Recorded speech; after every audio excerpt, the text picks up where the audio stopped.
The sun filtered through the tall trees as James and Emily Bennett carried the last of the moving boxes into their new home. It was a peaceful place, tucked away in a sleepy neighborhood, surrounded by greenery and old picket fences. The kind of home they had always dreamed of, modest but full of character, with creaky floors, tall windows, and a history that stretched back over 60 years. For the Bennetts, this move marked the beginning of a new chapter. Their daughter, Lily, had been born just 4 weeks ago, and they wanted a safe, quiet place to raise her away from the noise of the city. James had grown up in a similar town, where neighbors waved from porches and children played in the streets. Emily loved the idea of weekend walks to the park and cozy winter nights by the fireplace. Their golden retriever, Max, padded slowly behind them as they unpacked. He moved cautiously, his steps deliberate. Max had gone blind the previous year, the result of a rare genetic condition. It had been hard watching such an active, playful dog slowly lose his sight, but he had adjusted better than anyone expected. He knew the sound of their voices, the direction of their steps, and the feel of every piece of furniture. Despite his blindness, Max was still loyal and gentle. He had always had a calming presence in the house, like a soft shadow that followed them without ever being in the way. Emily often said Max had a sixth sense for moods. He would curl up by her side whenever she was upset, and during her pregnancy, he never left her alone for more than a few minutes at a time. When Lily came home from the hospital, Max's world shifted once again. At first, he didn't know what to make of the tiny cries and coos coming from the bundle they placed in the crib. But within hours, he was lying beside the nursery door, ears perked, head tilted, tail wagging faintly. Every time Lily stirred, Max would sit up as if standing guard. The nursery itself was small but beautiful. Emily had painted the walls a soft lavender, and James had hung handmade shelves filled with books and plush toys. A small rocking chair sat in the corner, beside the window where the light came in warm and golden in the mornings. Lily's crib sat against the far wall, decorated with a mobile of stars that turned gently above her. Max took an immediate liking to the room. He would find his way there on his own, even though his blindness made it difficult to navigate the new layout of the house. He would slowly walk the hallway, pause at the nursery door, and lie down with his nose just inches from the baseboard. At first, the Bennetts thought it was adorable. "He's protecting her," Emily said one morning, smiling as she watched Max doze off beside the crib. "He's already in big brother mode," James agreed, patting Max on the head. "He knows she's the most important thing in the house now." And maybe he did. But within days, the behavior shifted from endearing to unusual. Max stopped following them around the house. He no longer went to his favorite sunspot in the living room, or lay beside the fireplace during the evenings. Instead, he remained in the nursery, regardless of whether Lily was there. If someone moved him out of the room, he would pace until someone opened the door again. If they closed it, he would lie outside with his nose pressed against the frame. "He's never been like this before," James said one night as they watched Max scratch softly at the nursery wall. "Not even when we first got him." Emily shrugged, trying not to worry. Maybe he just feels safe in there. But James wasn't convinced. He noticed that Max always focused on the same corner of the room, the far wall, beside the crib. Max would occasionally growl under his breath or tilt his head like he heard something they didn't. A few times, he even barked at the wall, short and sharp, startling Lily from her sleep. Still, they couldn't find a reason for it. There were no rodents in the walls, no signs of dampness or strange sounds. The baby slept peacefully, and the house, at least on the surface, seemed perfectly normal. But Max's behavior was growing more persistent, and soon, they would discover that his instincts were leading him to something no one else had seen. The days passed quietly in the Bennett household, at least for the most part. The hum of the baby monitor, the soft lullabies from the mobile, and the rhythmic creak of Emily's rocking chair became the new soundtrack of their lives. But one thing remained, constant and increasingly puzzling. Max would not leave Lily's room. At first, the Bennetts chalked it up to attachment. Max had always been sensitive and affectionate. Maybe the presence of a newborn had stirred something protective in him. Dogs were known to bond deeply with babies, after all. But even the sweetest behavior can begin to feel unsettling when it becomes too intense. Max wasn't just staying near Lily. He was fixated. He would spend hours lying at the same spot beside the crib, his nose occasionally twitching, ears alert. Whenever Lily was placed in the crib, Max would rise slowly, position himself directly between her and the wall, and remain there, stiff and still, as if standing guard. His body never relaxed, Not even when she was asleep. Emily noticed it first. She was rocking Lily in the middle of the night, the baby's breathing soft and even. When Max let out a quiet, low growl from the floor, not loud enough to wake the baby, but enough to make Emily pause. He wasn't looking at her. He wasn't looking at anything. His face was aimed directly toward the wall. "Max," she whispered. "What is it, boy?" He didn't move. His ears were forward, his head slightly raised, nose pointed at the wall. The growl faded, but the tension in his body didn't. Emily held Lily a little tighter and decided to leave the room. But Max didn't follow. From that night on, his behavior grew more intense. He started pacing when Lily was out of the nursery, whining softly at the door when it was closed. If James carried Lily out to the living room, Max would stay behind, still sitting or lying beside that same section of the wall. Occasionally, he would scratch at it, almost gently, like he was trying to uncover something without being too forceful. James tried to brush it off. Maybe he's confused. His sense of smell is probably compensating for his eyes. He could be reacting to an old scent, or insulation, or who knows what. But Emily was less convinced. He'd never done this before. Not when we moved into the last house. Not even when he lost his sight. Something's bothering him. Really bothering him. They tried a few small changes. They moved Lily's crib away from the wall. Max still stayed in the same spot. They played calming music in the nursery. Max's behavior didn't change. They even sprayed pet-safe lavender oils in the room, hoping to ease his anxiety. Still, every night, he ended up back at the wall, nose down, ears alert. Then came the scratching dot. First, it was just an occasional pawing at the baseboard, but it soon became persistent, steady, slow scrapes, like Max was trying to dig into something behind the wall. He wouldn't stop, even when they called his name. The only way to distract him was to physically move him out of the room, and even then, he would whine and circle back within minutes, worried that he might hurt himself. James tried blocking off the nursery during the day, but Max simply lay at the closed door for hours, waiting. No matter what time of day it was, he wanted to be in that room.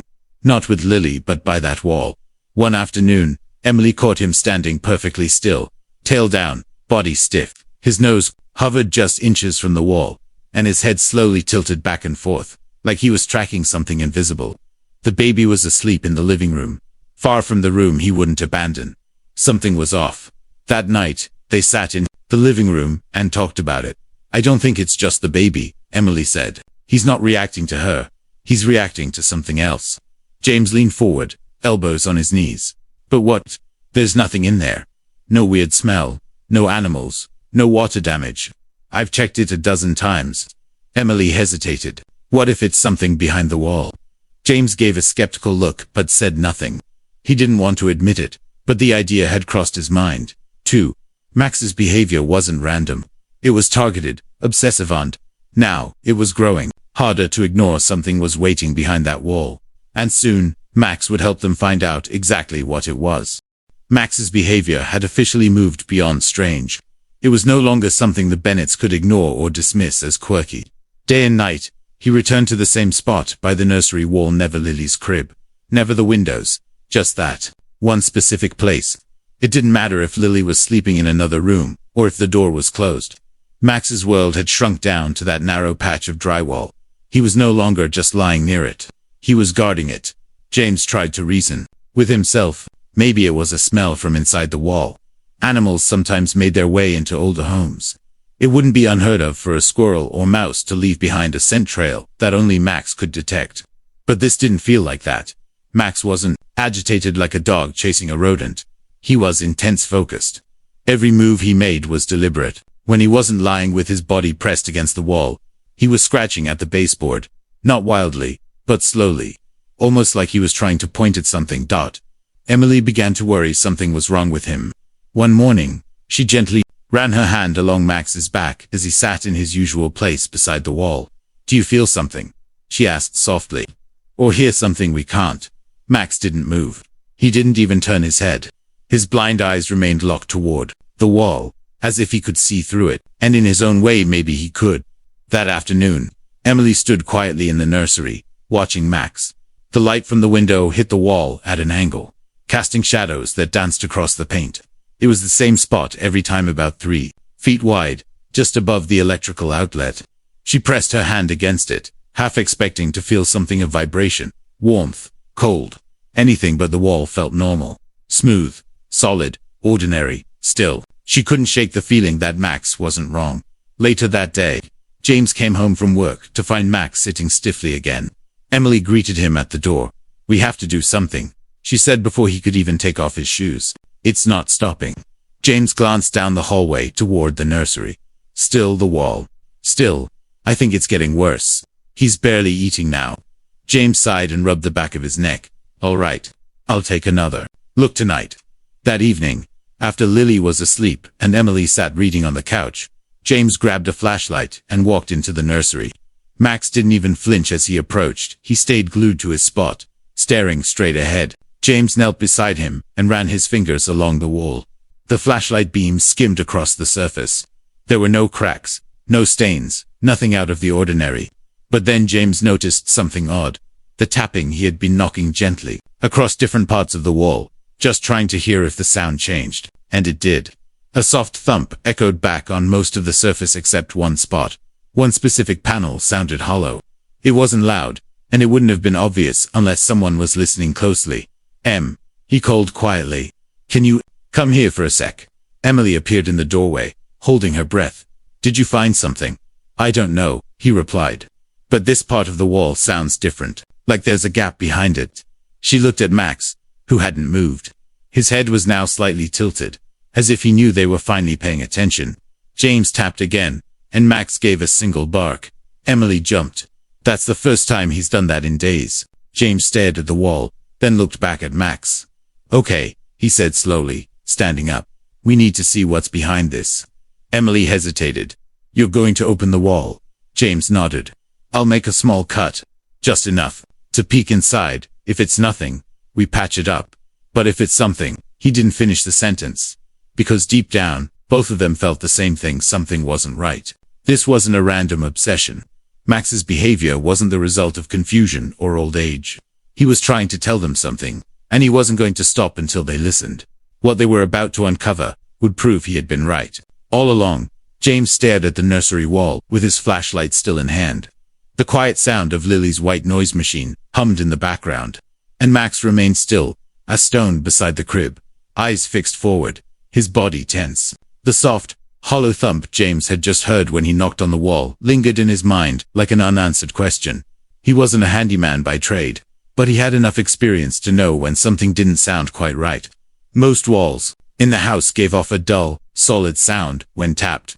But this particular section right where Max had been fixated for weeks sounded empty, like there was space behind it. Not just wiring or insulation, but something larger. He didn't want to jump to conclusions. The house was old. Maybe there was a vent, or old piping. Maybe even just a patch of thin drywall. Still, the coincidence was hard to ignore. That night, neither James nor Emily slept well. Every creak of the floorboards, every small sound from the baby monitor, every faint scratch Max made against the nursery wall kept them tossing and turning. It wasn't just a dog being odd. Anymore it was becoming a constant tension in the air, and it was wearing them down by the next morning. James had made up his mind. "I'm opening the wall tonight," he said over breakfast, his coffee untouched, just a small section. "I need to know what's in there." Emily didn't argue. "I agree. This isn't normal anymore. I couldn't sleep knowing we might be missing something important." That day felt longer than usual. Emily checked Lily's temperature twice, even though she wasn't sick. James couldn't focus at work, replaying Max's behavior in his head, again and again. And Max, as expected, stayed by the nursery wall from morning to dusk, ignoring his food and water, lifting his head only when Lily cried. By evening, James gathered the tools he needed: a utility knife, a flathead screwdriver, and a small pry bar. Emily stood nearby, holding Lily in her arms. Max sat upright, alert, just a few feet away. James took a breath. Here goes nothing. He made the first careful cut along the seam in the drywall, following the faint edges of the paint where Max's nose had rested so many times. Dust floated into the air, and Lily let out a small whimper in Emily's arms. Max didn't move. His ears twitched slightly, but his body stayed fixed toward the opening. As James gently pulled the panel away, a small gust of air escaped from the space behind it. It smelled musty old wood, dust, and something faintly metallic. He paused, shining his flashlight into the dark cavity. What do you see? Emily asked softly, rocking Lily back and forth. James leaned closer. There's something back here. He widened the opening a bit more. Behind the drywall was a narrow vertical shaft about a foot wide and several feet tall. It looked like an old air duct or vent, long forgotten and sealed off from both ends. The metal was rusted in places, and insulation clung to the walls. But that wasn't what caught his attention. Stuffed near the bottom of the shaft, half buried under layers of dust and debris, was a broken carbon monoxide detector. The plastic casing was cracked, and a single red light blinked faintly on its surface. It was still active barely, he said, his voice low. It's a detector. A carbon monoxide detector. Emily's eyes widened. Still working. Looks like it. Or trying to. For a moment, the room was silent except for Lily's quiet breathing and the faint, blinking light inside the wall. Max finally stood up and took a few slow steps toward the opening. He let out a soft, low bark, almost like a sigh of relief. It was the first time he had moved willingly in days. James reached inside and pulled the device out. It was old, far past its expiration date, but the fact that it was still blinking at all made his stomach turn. We need to call someone, he said. Tonight. Emily didn't hesitate. She handed Lily to James and grabbed her phone. Max lay down beside the open wall and rested his head on his paws. His breathing calm. For the first time in weeks, he looked peaceful. The broken carbon monoxide detector lay on the kitchen counter, its red light blinking dimly like a warning that had waited far too long to be noticed. James and Emily stared at it in silence, the weight of what they had just discovered settling heavily over the room. Emily finally broke the silence. Do you think there's a leak? James nodded slowly. It's possible. I mean, why else would this be stuffed behind the wall? And if it was going off before, someone must have known. She stared down at Lily, who slept peacefully in her arms. If Max hadn't found it, I don't want to think about that, James interrupted. His voice tight. Emily picked up the phone and dialed the emergency maintenance number provided by their realtor. Within the hour, a licensed technician arrived, tools in hand, and concern in his voice. After hearing their story, he got to work immediately, examining the open shaft, checking the old vent lines, and scanning the room with a handheld detector. James and Emily watched anxiously from the hallway, while Max sat a few feet away, his nose twitching as if still on alert. The technician, a quiet man in his 40s named Luis, took his time. He moved from room to room, scanning the walls, vents, and furnace. When he returned to the nursery, he knelt down beside the wall and examined the area around the shaft more closely. After a long pause, he turned to them. There's a low but steady reading of carbon monoxide in that section. It's not spreading through the whole house yet, but it's there. Emily instinctively clutched Lily closer. But how? We have detectors. None of them went off. Luis nodded. That's the strange part. Your current detectors are functioning fine. But this old vent shaft wasn't sealed properly. Looks like it was part of an old heating system, maybe from a renovation years ago. The leak is isolated, but because the shaft's enclosed, the gas is trapped in a small space. So Lily's room, James said slowly, eyes narrowing. It's the closest one to the shaft, Luis confirmed, which means any minor leak, even a trace amount, would build up faster in there, especially with the windows closed. James felt his chest tighten. Was it dangerous? It's hard to say, Luis said gently. The readings weren't high enough to be immediately harmful, but over time, especially to a baby, it could have been. Emily's hands were shaking, and someone knew. That's why the detector was hidden in the wall. Luis looked around the nursery again. It wouldn't be standard practice to hide a detector like that. Someone probably knew there was an issue and didn't want it found. Might have been the previous owner, or even a contractor who cut corners. James clenched his jaw. The idea that someone could have knowingly left a potential danger hidden just feet from where their daughter slept filled him with a quiet anger. We'll have the entire system sealed and tested, Luis assured them. I'll do a full inspection. We'll close off the shaft completely, and I recommend replacing all your detectors, just to be safe. Do it, James said, without hesitation. As Luis got to work, Emily stepped into the hallway and sat on the floor with Lily in her lap. Max came over and rested his head gently against her leg. She reached down and stroked his fur, her eyes welling up with quiet tears. You knew, she whispered. Somehow, you knew. Max didn't react. He just lay still, breathing calmly, content to be near the people he had protected. For weeks, he had tried to alert them. Even blind, He had sensed what no one else could. His loyalty, his instincts, they had saved Lily's life. Later that evening, as the technician wrapped up his repairs, and the Bennetts installed new carbon monoxide detectors in every room, the house felt different. Not just safer, but deeply changed. The ordinary nursery wall had hidden more than just a faulty line. It had hidden a danger they wouldn't have found in time if not for Max. And now, the mystery that had haunted the dogs every moment had been uncovered. But the story was far from over. The next morning brought sunlight streaming through the nursery window. But the Bennetts felt anything but calm. The events of the previous night played over and over in their minds like an unresolved question. They had uncovered a carbon monoxide leak in their home, small, hidden, but real. A silent threat that could have remained undetected for months, maybe longer, and it had been Max, their blind and aging dog, who had sensed it before anyone else. Luis, the technician, returned first thing in the morning to finish sealing the vent and running additional safety checks. James watched closely as he used specialized equipment to confirm that every line was now secure, every reading clean. Emily sat with Lily in the living room, quietly texting their pediatrician to schedule a checkup, even though the technician had reassured them that the leak hadn't reached dangerous levels. "I'd just rather be sure," she told James. He nodded. Same. Luis worked methodically, his voice calm and informative as he explained everything he was doing. This kind of leak is rare, especially in a sealed-off line like that. But it can happen. And the most dangerous thing about carbon monoxide isn't how strong it is, it's how quiet it is. James looked toward the hallway where Max was sleeping peacefully on the rug, as if all his worries had vanished the moment the wall had been opened. Quiet is the right word. We would have never known. Luis followed his gaze. Some animals can sense it. It doesn't have a smell, but dogs, especially those with heightened senses, pick up on patterns humans miss. Max knew something wasn't right. James crouched down beside Max and ran a hand along his back. "You saved her," he whispered. "You really did." Later that day, the pediatrician returned to Emily's call and squeezed Lily in for a quick appointment. The doctor confirmed what they were hoping to hear. Lily was perfectly healthy. No symptoms of exposure. No concerns. The levels of gas had been too low and too localized to cause any harm, but the story could have turned out differently if they hadn't found it when they did. James and Emily sat quietly in the car afterward, letting the relief sink in.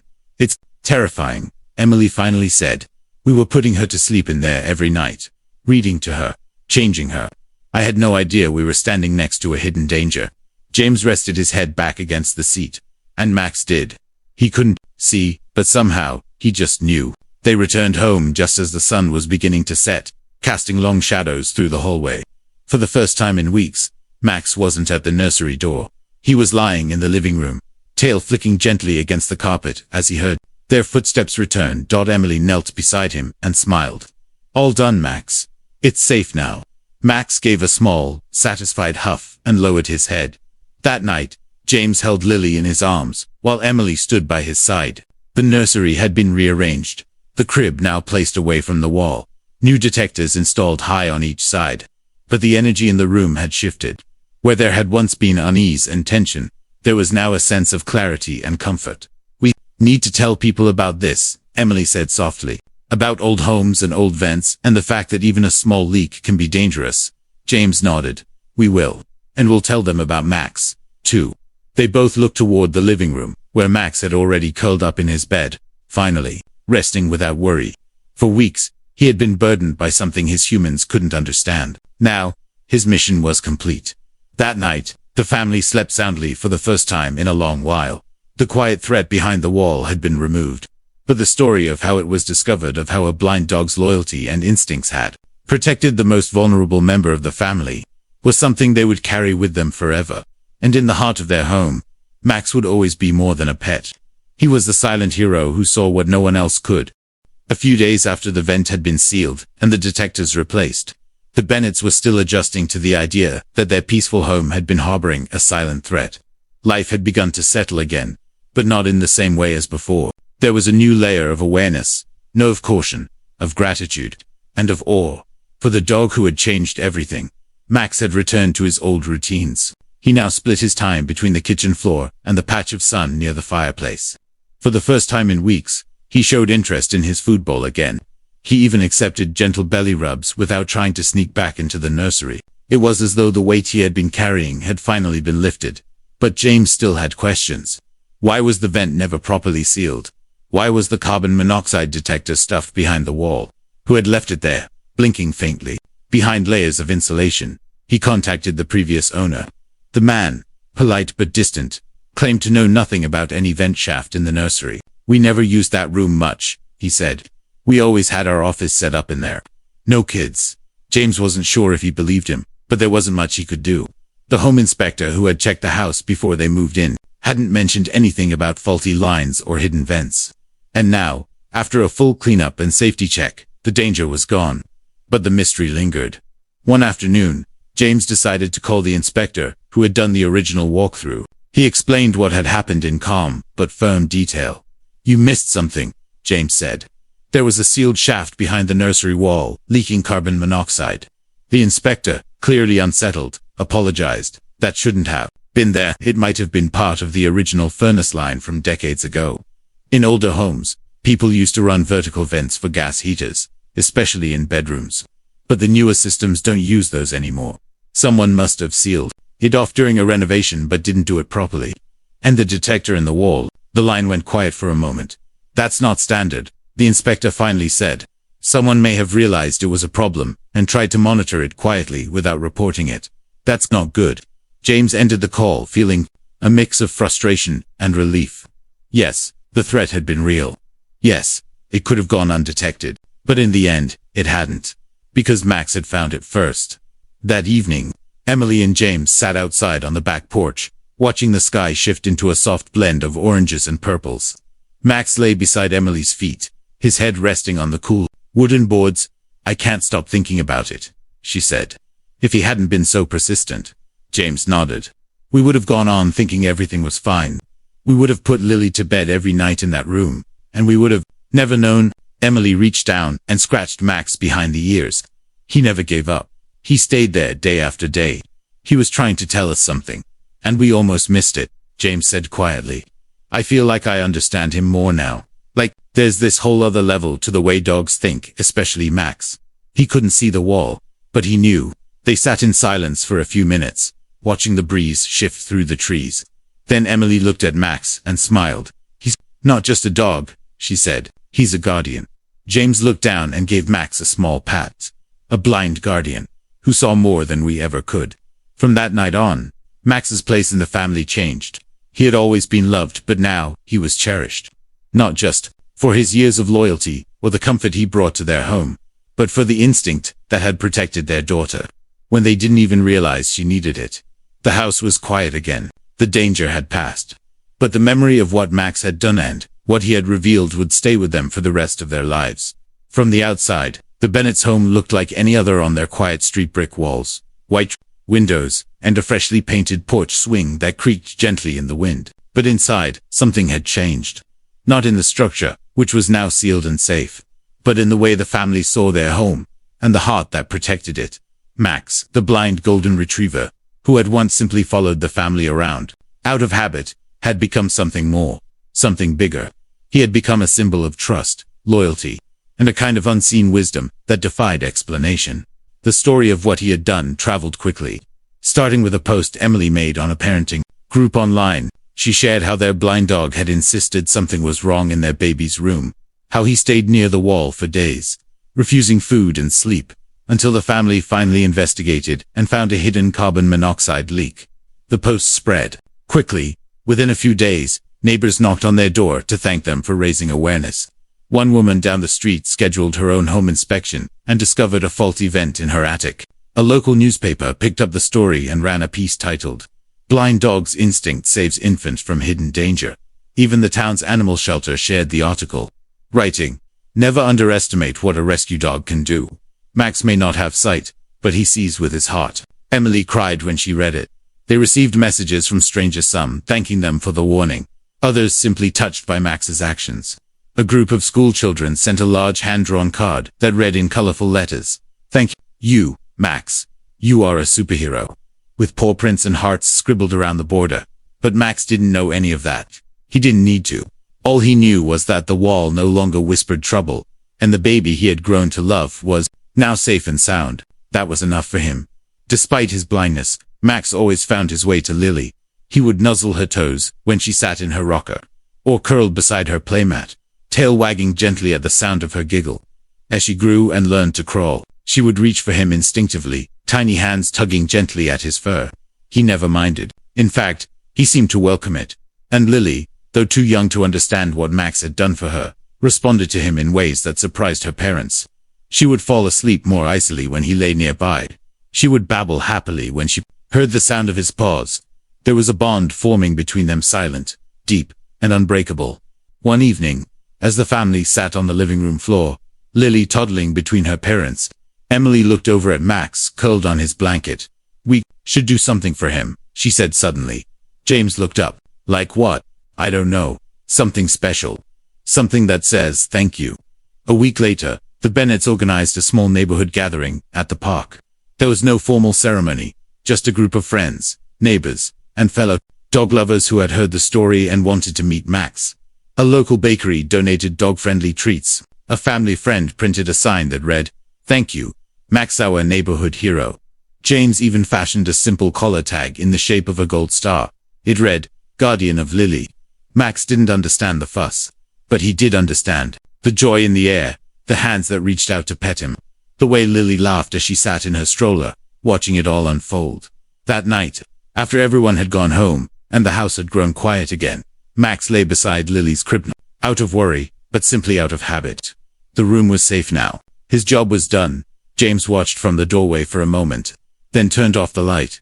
"He may not see," he whispered to Emily, "but I swear he sees more than most people ever will."